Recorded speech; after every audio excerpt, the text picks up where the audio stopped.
Alas 6:43 ng magandang umaga. Sa pagpapatuloy ng mga balita, ilan sa mga prioridad na proyekto ng District 2 ang pagkakaroon ng karagdagang CCTV at paging system sa kanilang barangay. Ayon kay Barangay Captain Raul Cortez, malaking tulong umano ang mga CCTV upang ma-monitor ang kaayusan sa lugar, lalo na gabi kung saan 16 na CCTV or 16 na CCTV pa ang kailangang idagdag. Ang paging system naman ay magagamit para sa pag-disseminate ng mga mahalagang anunsyo, lalo na sa panahon ng sakuna at kalamidad. This is for information dissemination sa mga tao para mas mabilis nilang malaman kung ano yung mga paparating na bagyo o kalamidad.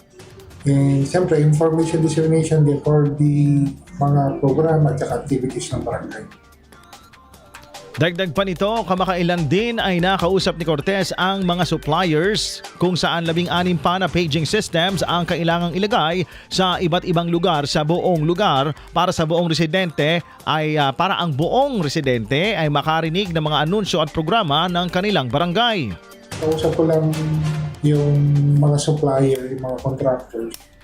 So, tinignan namin kung alin pa yung mga kailangan nating dagdagan.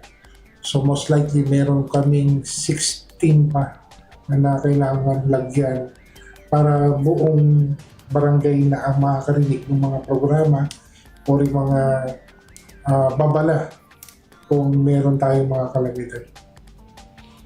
Ang pondong gagamitin para sa mga kagamitan ay magmumula sa Annual Investment Program ng lokal na pamahalaan ng Kawayan at sa 20% ng Economic Development Fund ng barangay. Sa pamamagitan ng mga proyektong ito, inaasahan na mas magiging maayos at mapayapa ngayong taon ang Barangay District 2. IFM News.